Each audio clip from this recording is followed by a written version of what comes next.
Buenos días, jóvenes. En este momento veremos la parte del electromagnetismo, la parte teórica. En este momento, hoy no se desarrollará ejercicios en este video, pero vamos a explicar toda la parte teórica. Entonces, el electromagnetismo influye que cuando una carga está en movimiento genera un campo magnético.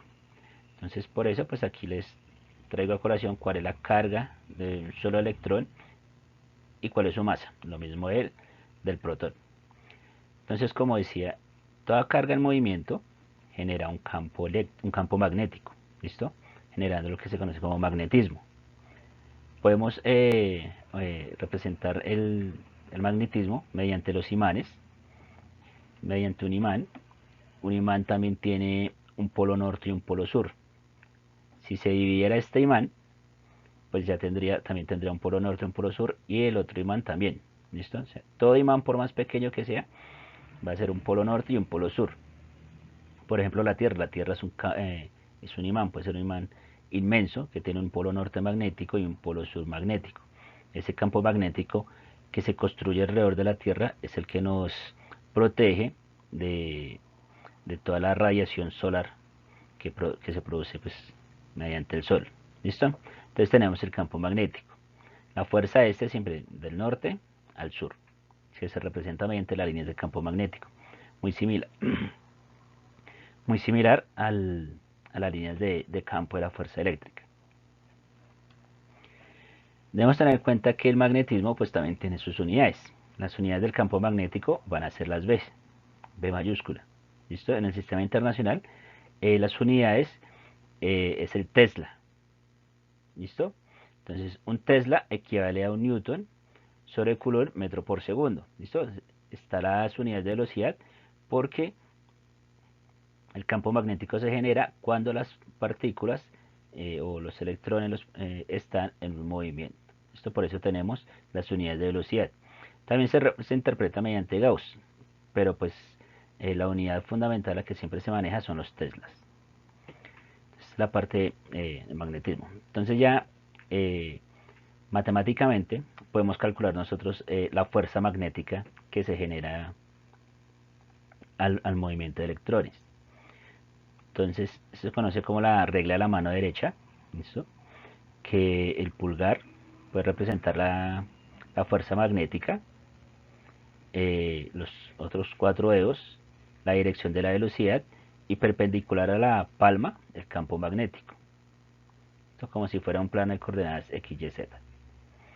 Para calcular la fuerza magnética, entonces tenemos el valor de la carga. Aquí vemos que está como el valor absoluto. Como el electrón es negativo, aquí siempre pues lo colocamos como valor absoluto, es decir, positivo. Entonces la fuerza magnética va a estar por la velocidad, como les dije, tiene que estar en movimiento para generar un campo magnético. B, campo magnético en teslas, y seno del ángulo que se esté formando entre la carga y el campo magnético. ¿Listo? Ahí determinamos la fuerza magnética. Ahora, cuando una partícula está en movimiento en un campo magnético, ¿listo? Entonces, en esta representación tenemos que la partícula pues tiene una velocidad y tiene una fuerza magnética, ¿listo? Ahí está formando un ángulo de 90 grados. Si no existiera esa fuerza magnética, pues la partícula saldría volando como una fuerza centrípeta. Entonces, para poder determinar la trayectoria que tiene esa partícula en un campo magnético, va a estar determinada por la masa, la velocidad, la carga de la partícula que se esté trabajando y el campo magnético donde se encuentre su energía. Ahí podemos encontrar la trayectoria, es decir, este radio de trayectoria de esa partícula cuando se encuentra en un campo magnético. Ahora, la fuerza magnética producida por una corriente, entonces, por eso se llama electromagnetismo. Toda corriente pues está compuesta por electrones porque empieza un movimiento de electrones, va a generar un campo magnético, por ende genera una fuerza magnética. Entonces toda corriente va a manejar una fuerza magnética. Cuando consulten lo del experimento de Osterth, se van a dar cuenta de lo que les estoy informando. Entonces, la fuerza magnética pues está por I viene siendo la corriente que se está induciendo por un conductor L, la longitud del conductor, es un conductor rectilíneo. B, el campo magnético y el ángulo. ¿Listo? Entonces esa es la fuerza magnética cuando se produce por una corriente eléctrica. Entonces aquí en esta imagen vemos que tenemos un conductor rectilíneo. Alrededor está generando un campo magnético. Eso se puede representar mediante limadoras de hierro. Entonces alrededor genera un campo magnético que se representa mediante estas líneas. Por consiguiente, ya podemos determinar cuál es el campo magnético que genera un conductor rectilíneo. Si vemos lo anterior, son fuerzas y la trayectoria.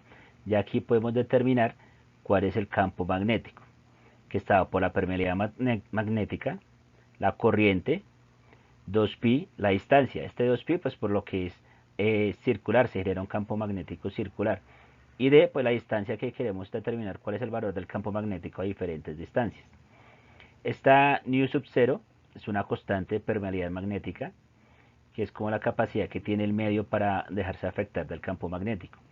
Y siempre va a tener este valor, 4 por pi por 10 a la menos 7 teslas por metro sobre ampere. ¿Listo? Entonces siempre va a ser ese valor de nu sub 0 cuando no lo encontremos. Ya esta parte ya podemos conocerla, o se conoce como la ley de Biot-Savart. Cuando tenemos un campo magnético producido por una espira, o también se conoce como un solenoide, esto tenemos la parte circular, se está generando corriente a través de ese alambre circular y genera un campo magnético alrededor de ese alambre circular. ¿Listo? Entonces ahí también podemos determinar el campo magnético, la permeabilidad magnética o nu sub 0 por la corriente dividido en 2 veces el radio del alambre. En otro caso donde podemos encontrar el campo magnético es en las bobinas. ¿Listo? Un motor tiene bobinas, entonces el motor está generando campos eléctricos, campos magnéticos. ¿Listo? Este es el funcionamiento de un motor. Mediante imanes poder producir una corriente eléctrica. Entonces tenemos que hay diferentes bobinas que tienen ciertas cantidades de vueltas. Encontramos de 500, 1000, 1500, 2000, etc. ¿Listo? Entre más tenga vueltas la bobina, pues va a ser mayor su campo magnético y su potencia, su fuerza. Entonces podemos encontrar que es nuevamente la permeabilidad magnética. N va a ser el número de vueltas que tiene la bobina y la corriente que se induce por ese alambre, y L va a ser la longitud que tiene la bobina para poder determinar el campo magnético.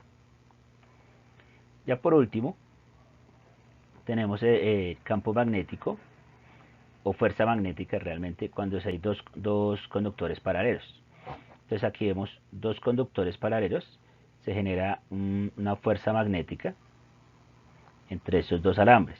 ¿Listo? Entonces ahí debemos tener en consideración las dos corrientes que circulan por los alambres, que está determinado por la permeabilidad magnética, las corrientes de los dos alambres, la longitud, L va a ser la longitud de los alambres, 2pi por R, esa R que va a ser la distancia que separa a los dos conductores o los dos alambres. ¿Listo?